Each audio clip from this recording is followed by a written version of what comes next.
दबा दिए ना। गुड मॉर्निंग दोस्तों।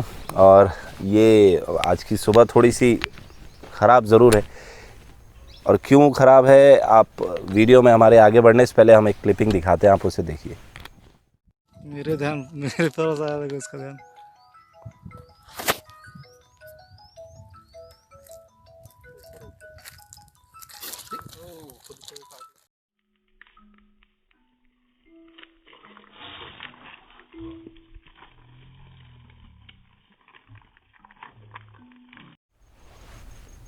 तो दोस्तों आपने देखा अभी कि कैसे एक स्नेक रेस्क्यूअर, कर्नाटक के हैं ये डैनियल न्यूटन, बहुत गलत तरीके से इन्होंने हैंडल किया था कोबरा को।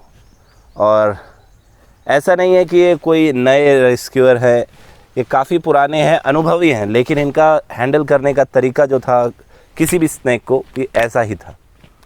हुआ ये कि अब इन्होंने कोबरा को रेस्क्यू किया, और जैसा कई बार कहा गया है कि रेस्क्यूइंग कम और जगलिंग ज़्यादा करते हैं कई सारे रेस्क्यूअर्स। तो ये जगलिंग का जो शौक़ है ये भारी पड़ जाता है। जगलिंग आपको भीड़ दिला सकती है, व्यूअर्स दिला सकती है, व्यूज़ दिला सकती है, लेकिन सेफ्टी बिल्कुल नहीं देगी।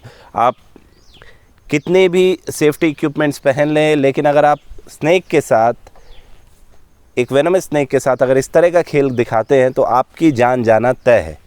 अक्षय, यहाँ एक बात मैं ऐड करना चाहूँगा कि नॉर्मली हमारे यहाँ होता है कि जब स्नेक रेस्क्यूअर की डेथ हो जाती है स्नेक बाइट से, समाचार हो चाहे दूसरे स्नेक रेस्क्यूअर्स हों, वो उसके बाद ही उनकी जो कार्यशैली है उस पर सवाल उठाते हैं। लेकिन जहाँ तक हमारी टीम का सवाल है, हमने पहले भी जो मौजूदा दौर के जो रेस्क्यूअर्स हैं उन पे हमने क्वेश्चन उठाया है, कई बार उठाया है, उनके कार्यशैली पे हमने सवाल उठाया है।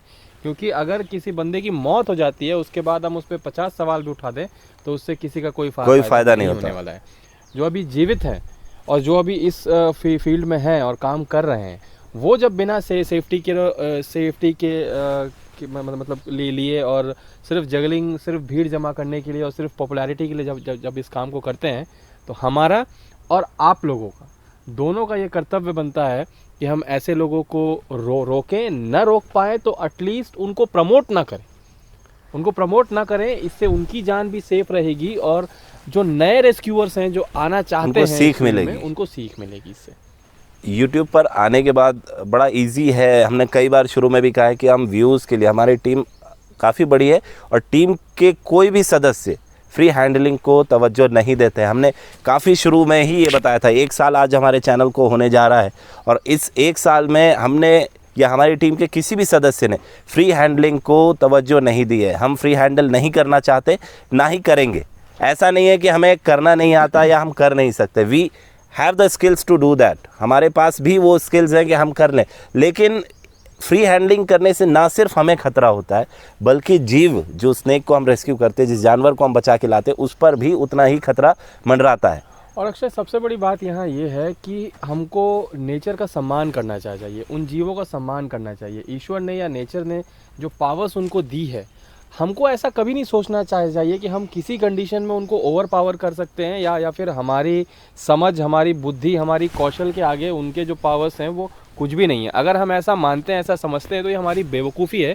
और कुदरत हमको बार बार ये समझाती है, बार बार ये बताती है कि जो हथियार, जो औजार उनको सर्वाइव करने के लिए दिए गए हैं वो बहुत ही घातक हैं, लीथल हैं। और जब तक हम उनका सम्मान करेंगे, हम उनके साथ रह सकते हैं, हम उनके साथ समन्वय बना के रह सकते हैं और अपने काम को कंटिन्यू कर सकते हैं।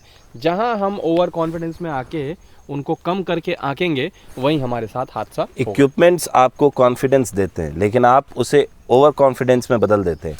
जो भी नए रेस्क्यूअर्स इस फील्ड में आना चाहते हैं, और जो भी पुराने रेस्क्यूअर्स भी है, उन सभी से मेरा, हमारी पूरी टीम का हाथ जोड़ के निवेदन है कि आप फ्री हैंडलिंग ना करें। जो सीनियर रेस्क्यूअर्स है, खासकर उनसे ये रिक्वेस्ट मैं करूंगा कि आप फ्री हैंडलिंग बिल्कुल ना करें, क्योंकि आपको देखकर, मैंने कई बार कहा, हमारी टीम ने कई वीडियोस में कहा है कि इन्फ्लुएंसर के तौर पर आप काम करते हैं। आप सिर्फ रेस्क्यूअर के तौर पर वीडियो नहीं बनाते, आप एक इन्फ्लुएंसर का भी काम करते हैं। ऐसे कई यंग बच्चे हैं जो आपको देखकर इन्फ्लुएंस हो जाते हैं कि नहीं, अगर वो सर ऐसा कर सकते हैं तो इट्स वेरी ईजी। हमारे लिए भी ऐसे दबा के उसे हुक होल्ड कर लेना, हेड होल्ड कर लेना काफ़ी इजी होगा, लेकिन इसी चक्कर में जान जाती है। बिल्कुल। और डैनियल न्यूटन काफ़ी अनुभवी थे, लेकिन उनका पकड़ने का तरीका सरासर गलत था। बिल्कुल था। यहाँ पे एक और चीज़ है कि आप कितने भी सीनियर स्नेक रेस्क्यूअर हों, कई बार होता है, अक्षय हमने भी कई बार ये महसूस किया है कि जब हम सांप के साथ खेलने लगते हैं, जब हम किसी जानवर के साथ खेलने लगते हैं, तो कहीं ना कहीं हम भी उसमें बह जाते हैं, उस फ्लो में बह जाते हैं, और उस समय हमको खतरे का एहसास बिल्कुल नहीं होता। हमको लगता है कि हम उस सांप के पूरे मतलब हमने उसको कंट्रोल कर रखा है, लेकिन यहीं पे धोखा होता है, यही हमारा भ्रम है। हम कभी भी एक जीव को पूरी तरीके से कंट्रोल नहीं कर सकते, और यहीं हादसा हो जाता है। तो दोस्तों, हादसों को न्योता ना दें, और कृपया जो सभी नए बच्चे हैं उनसे एक हाथ जोड़ के विनती है कि आप फ्री हैंडलिंग बिल्कुल ना करें। टूल्स बहुत जगह बहुत सारे सप्लायर्स प्रोवाइड करते हैं, आप उनसे परचेज़ करें। अगर आप परचेज़ नहीं कर सकते हैं, then you are not responsible for rescuing snake. आप किसी तरह से आप सांपों को बचाने की जिम्मेदारी ना लें। बिल्कुल। टूल्स के साथ साथ ट्रेनिंग भी बहुत ज़रूरी है। टूल्स के साथ अगर आपके पास टूल्स हैं भी, लेकिन आपके पास ट्रेनिंग नहीं है, तो please don't go for the snake rescue. ये बहुत ही डेंजरस है। इस काम को आप एक चीज़ समझिए, इस काम में गलती की कोई गुंजाइश नहीं होती। गलती की कोई गुंजाइश नहीं होती, मतलब ये नहीं कि आपने एक गलती कर दी आपको दूसरा मौका मिलेगा, ऐसा कोई चांस नहीं होता। इसलिए सभी से, सीनियर्स से, जूनियर्स से, हम उम्र से, सभी से निवेदन है कि फ्री हैंडलिंग ना करें। आज के लिए इतना ही। जय हिंद, वंदे मातरम।